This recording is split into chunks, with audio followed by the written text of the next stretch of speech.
aposentadoria, doutor Guilherme, pela regra antiga, é isso? Isso. Muito bem. Bom, estamos voltando a esse tema, né, atendendo a pedidos da audiência, e eu me incluo nessa audiência aí também do doutor Guilherme Colim, lembrando sempre que tem um canal Saiba Direito, né, com esses e outros assuntos para você conferir quando, como e onde quiser, o canal do doutor Guilherme Colim Saiba Direito no YouTube.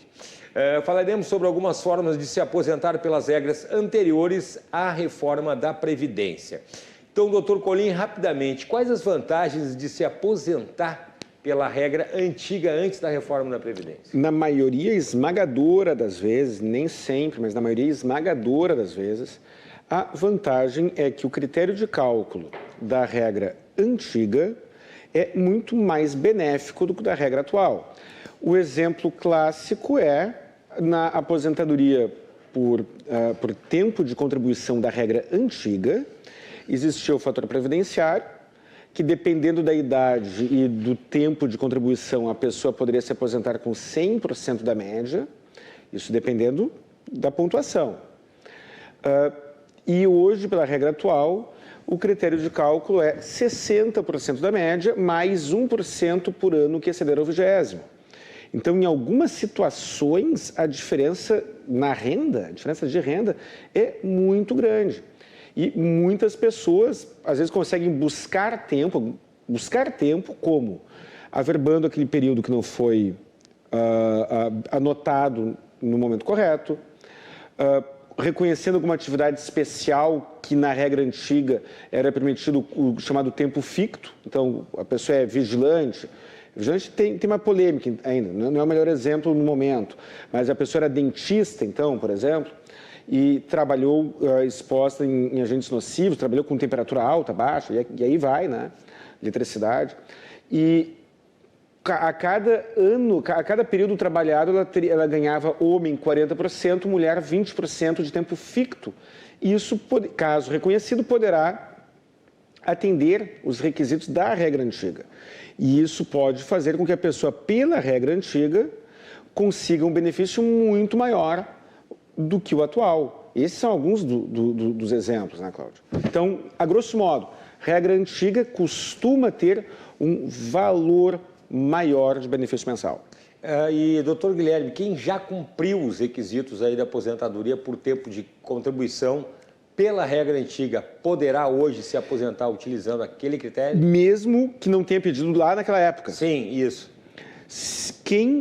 Para que a pessoa tenha direito à aposentadoria pela regra antiga, ela tem que cumprir as regras, os requisitos que eram exigidos naquela época. O que era exigido pela regra vigente até o dia 13 de novembro de 2019? 30 anos de contribuição para homens, 35 anos para homens, 30 anos para mulher, não era exigido idade mínima, e aí, é claro, tinha o fator previdenciário. Então, vamos imaginar uma pessoa que começou a trabalhar cedo. A pessoa começou a trabalhar com 15 anos de idade. Vamos botar um tempo rural, quem sabe? A pessoa tem um tempo rural lá que foi computado desde os 12 anos. Aí, ao longo da vida, ela trabalhou em algum período como pizzaiolo, temperatura muito alta. Trabalhou na cozinha do restaurante, tem ruídos. Trabalhou com agentes químicos, agentes biológicos, trabalhou no frigorífico, trabalhou numa borracharia, que tem equipamentos, tem graxa, tem maquinário com ruídos altos. Trabalhou como dentista, utilizei o exemplo agora há pouco, enfermeiro, técnico de enfermagem, assim vai. Trabalhou com algum agente nocivo e ainda tem o tempo ficto.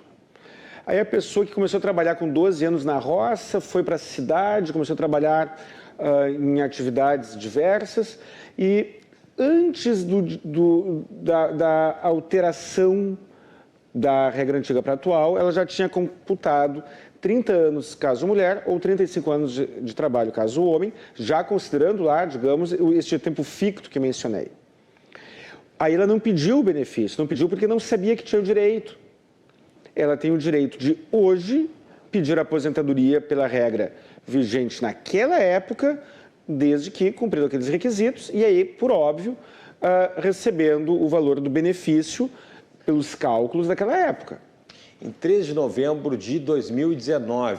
E esse é o divisor de águas. Eu acho que eu tinha 31 anos e 8 meses, se não me engano. Se tu fosse mulher, e hoje tu pode só te declarar mulher, já tem caso no Brasil de uma pessoa com uma aparência masculina, com filhos, com barba, uma pessoa... Masculina, com estereótipo masculino. Mas que ele se identifica como mulher. Né? Se amanhã tu te acordar, Cláudio, e aí achar que tu te olhar no espelho e achar que tu está no corpo errado e tu achar que tu é mulher, tu pode começar os procedimentos para te aposentar pela regra antiga na condição de mulher. Com 30 anos. Que era com 30 anos, Ou seja, eu teria atingido já se eu fosse mulher. Se tu quiser, basta que tu te sinta mulher. E aí me declare, eu tenho esse direito? Tu pode te declarar mulher. É um direito meu. É um direito teu. Agora é um direito teu. Agora é um direito meu. Muito bem. Vamos ver, amanhã eu vou me olhar com bastante atenção no espelho lá, doutor Guilherme. No caso da aposentadoria por invalidez, funciona da mesma maneira? Como é que funciona, doutor? No caso da aposentadoria por invalidez, funciona da mesma maneira, desde que comprovado que a incapacidade começou lá atrás. Quando a pessoa, e eu recebo ligações, não vou dizer que são diárias, mas são no mínimo semanais, mais de uma por semana. Quando a pessoa contraiu uma doença, o que interessa não é a doença, contraiu uma doença que gerou uma incapacidade para o trabalho. E esta incapacidade se iniciou antes da reforma, ela tem o direito adquirido de se aposentar por invalidez pela regra antiga. A aposentadoria por invalidez pela regra antiga é 100% da média das contribuições. A aposentadoria por invalidez pela regra antiga não tem fator previdenciário. Vamos imaginar, você começou a trabalhar em 2020 nada, em 2002, 2005, você começou a trabalhar em 2005. Aí ali em 2019 você contraiu você começou a trabalhar em 2018. Você começou a trabalhar em 2018.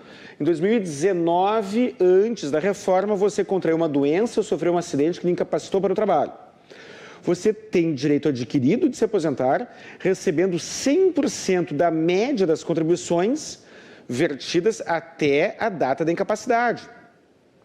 E aí, você não se aposentou por invalidez porque o INSS lhe deu um auxílio-doença. Digamos, essa é uma das hipóteses. O tempo foi passando e aí agora o INSS, com a maior cara de pau, lhe aposenta por invalidez pela regra atual. A regra atual é 60% da média. Então, você começou a trabalhar em 2018, recebendo 5 mil por mês. 2018 foi passando, você recebendo 5 mil por mês. Aí lá, em 2019, cumprida a carência de 12 meses para caso de doença, ou talvez carência nenhuma, dependendo da circunstância. Algumas doenças dispensam a carência.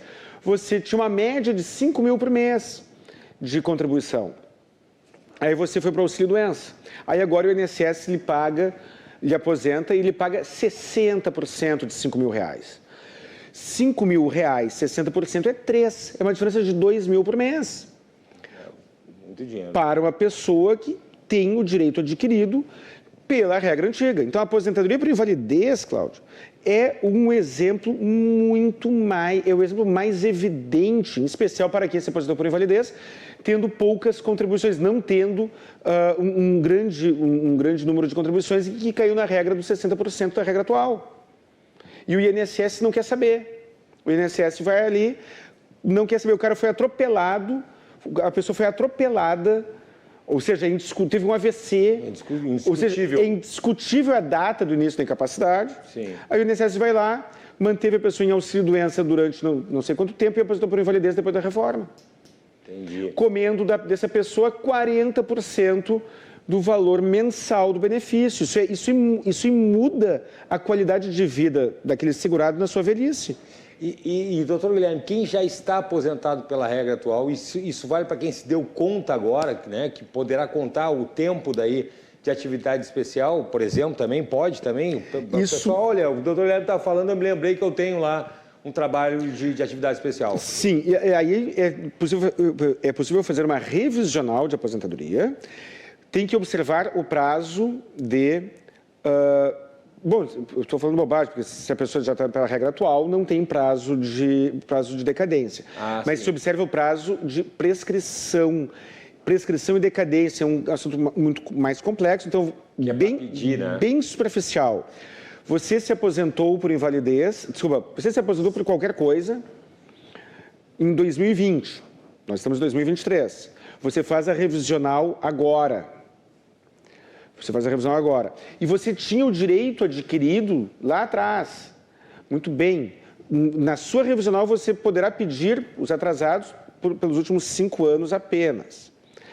Se você já encaminhou a aposentadoria lá atrás e teve negado, vamos imaginar, por que você teve negado o benefício? Você encaminhou a aposentadoria em 2017, pedindo reconhecimento de tempo especial, e aí o INSS não reconheceu o tempo especial. E aí lá em 2020 você se aposenta. Você pode pedir o retroativo desde 2017. Vamos imaginar que você não fez o pedido administrativo na regra antiga. Você poderá fazer a revisional de aposentadoria pedindo o recálculo pela data anterior, pela regra anterior, na data em que você implementou os benefícios. Então, essa ação de revisão, ela pode incluir tempo a mais para fins de enquadramento na regra antiga, e se você pura e simplesmente encaminhou agora, você tem um motivo a mais para brigar com o INSS. O INSS tem a obrigação, que ele costuma descumprir, de oferecer o melhor benefício para o segurado. E, normalmente, o que ele faz é o exato oposto. Inclusive, nós já mostramos colegas falando a mesma coisa. Eu acho que é uma opinião unânime dos colegas especialistas em direito previdenciário sobre a paranoia ali e as questões paranoicas se o INSS fosse uma pessoa, como a gente fala aqui. É que no caso o paranoico ele não tem má fé. O paranoico, a pessoa com paranoia, ela se comporta hipervalorizando algum estímulo, desconfiando demais. Sim. Mas a pessoa que tem paranoia não tem má fé. Aos meus olhos, o INSS não é paranoico, porque aos meus olhos o INSS está longe de agir de boa fé. Ah, bom. Bom, vamos lá então, porque o senhor mostrou em uma outra entrevista, doutor Guilherme, um caso concreto, a gente está falando nesse assunto, uma pessoa aposentada por invalidez, preste atenção com você que está em casa, cujo valor aumentou em mais de R$1.000. Gostaria que o senhor trouxesse aí novos exemplos para a gente ilustrar, então, a importância. Né? O senhor já falou ali sobre a questão dos 60%, como de R$5.000, como é uma diferença considerável, né? Na entrevista, eu trouxe até o demonstrativo ali, o extrato de benefícios, né? Que eu até apresentei aqui na tela. Eu poderia ter trazido de novo. Pois é. O que acontece? Naquele caso, é o que eu mencionei agora há pouco. A pessoa havia se aposentado por invalidez, o INSS havia aplicado a regra de 60%. 60% da média, naquele momento, acho que dava R$3.000 e poucos, R$4.000, e 100% dava R$1.000 e tantos a mais. Voltando ao exemplo de alguns minutos atrás. Um salário mínimo a mais. Voltando ao exemplo de alguns minutos atrás. Você tem uma média de R$5.000 por mês de renda, de contribuições, desculpa. Aí você implementou os benefícios para a sua aposentadoria antes de novembro de 2019. Você teria o direito de receber R$5.000 por mês. Aí o INSS vai lá e ele paga 60%, vai lhe pagar R$2.000 a menos. Isso para quem tem esta média, é óbvio. Para quem tem uma renda de salário mínimo, e muitas pessoas às vezes, Cláudio, me questionam, me dizendo, passei a vida inteira contribuindo sobre um salário mínimo. Neste caso, não muda nada. Sim. Então, a pessoa que se aposentou agora, pela regra atual, ganhando um salário mínimo, e estava incapaz para o trabalho, no caso da aposentadoria por invalidez, desde antes da reforma, mas que a média lá atrás também era de um salário mínimo, essa pessoa ela vai trocar 6 por meia dúzia. Aí não faz sentido, economicamente falando, fazer uma revisional para ela. E aí, como é que ficam ali, a gente falou daí da transição de 3 de novembro de 2019, mas como é que ficam daí a questão dos atrasados nessa situação, doutor Guilherme? É retroativo? Os atrasados são devidos pelo INSS quando houver um pedido administrativo lá atrás. Então, a pessoa encaminha um pedido de aposentadoria. E aí demora para ser julgado? Demora para ser julgado ou é negado. E tem muita gente que encaminhou um pedido de aposentadoria há alguns anos atrás, tendo o direito de se aposentar, o INSS negou, e aí agora ela descobre que ela poderia acrescentar tempo rural, acrescentar escola técnica, tempo de escola técnica, desde que houvesse algum tipo de remuneração lá na escola técnica, as atividades especiais, que mencionei agora há pouco, serviço militar muitas vezes não é computado. E às vezes, síndico de prédio que tenha tido alguma remuneração ainda que indireta. Então a pessoa estava desempregada lá, no ano de 2000 a 2002 ela estava desempregada. Aí ela trabalhou como síndico, não estou falando do síndico profissional, porque o síndico profissional é muito óbvio. Sim, sim. O síndico, aquele que é o síndico morador, mas tem que ter alguma remuneração. Que tinha alguma remuneração indireta, ele tinha isenção da cota condominial. Que é o mais comum. Que é o mais comum. Lei 10.666. Você é advogado, olhe lá, Lei 10.666. O síndico que trabalhou e teve alguma remuneração, ele é contribuinte obrigatório da Previdência. E por ser contribuinte obrigatório da Previdência, o tempo que ele trabalhou e teve aquela remuneração deveria ser pago, e se foi pago ou não, não vem ao caso. Tem que ser computado, então ele pode pedir a averbação. Isso, às vezes, faz diferença entre a pessoa se aposentar na regra antiga ou na regra nova, ou ainda entrar em alguma regra de transição. Muito bem, doutor Guilherme. Esse tempo a gente já até comentou com uma colega, como eu falei antes, uma colega do Rio de Janeiro, falando sobre as questões do INSS, dessa bronca aí, ela dizendo que 99% dos casos que chegam no escritório, o cálculo que é feito já, tudo bem, o INSS diz que é uma simulação, né? Mas é uma simulação sempre para menos. Não sei se é 99%, mas é bastante, que aparece aquela simulação para menos, e muitas vezes acontece. E aí, nesse caso, até eu vou absolver o INSS. Muitas vezes acontece do INSS não ter ficado sabendo de algum tempo. Empregada doméstica. A pessoa chega e me diz, porque eu trabalhei a vida inteira como empregada doméstica. Eu não vou dizer que é certo, nem que é quase certo, mas é muito comum que o empregador doméstico acabe não recolhendo as contribuições do seu empregado doméstico. Sim. E se o empregado doméstico tem anotação na carteira e tem outras provas testemunhais, tem que ter, não basta só a prova documental, tem que ser prova documental e testemunhal, de que trabalhou, ele consegue averbar aquele tempo e, dependendo da data, da época que ele trabalhou, ele consegue averbar aquele tempo no seu CNIS, CNIS é Cadastro Nacional de Informações Sociais, sem qualquer incômodo para o seu empregador. Então, Cláudio, tu tinha uma empregada doméstica que trabalhou na tua casa de 95 a 2000. E aí tu anotou, fez anotação na carteira de trabalho e não recolheu. E ninguém vai te perguntar por que tu não recolheu. Tu não recolheu, tu trabalhou de 95 a 2000. O INSS não tem bola de cristal para saber.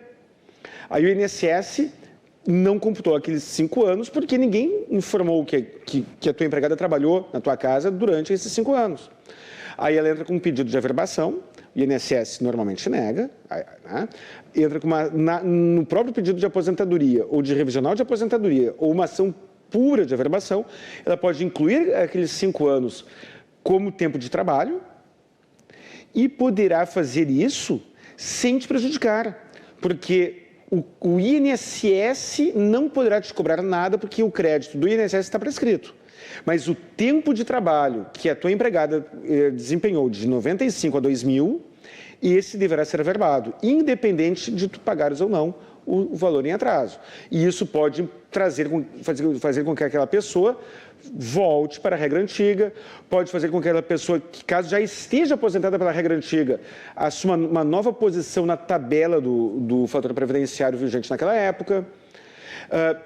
Mesmo pela regra atual, já estou mudando de assunto, mas mesmo pela regra atual, como é que é a regra atual? 60% da média, mais 2% por ano excedente ao 20º. Dependendo do número de anos que ela fechou de contribuição, se ela adicionar 5 anos, ela ganha 10% de acréscimo. Muito bem, doutor Guilherme. Por favor, os contatos para quem está em casa nos acompanhando. Contatos, telefone fixo, 51 32 28 12 19. Celular e WhatsApp, 51 99985 7991. Redes sociais, meu Instagram pessoal, já estou passando aqui, que é mais fácil, colim.guilherme. E no YouTube, canal Saiba Direito. Por favor, se inscreva, ative as notificações, não pule as propagandas. Muito bem, doutor Guilherme. Obrigado mais uma vez, uma excelente semana e até a semana que vem. Muito obrigado, Cláudio. Muito obrigado para você que está em casa.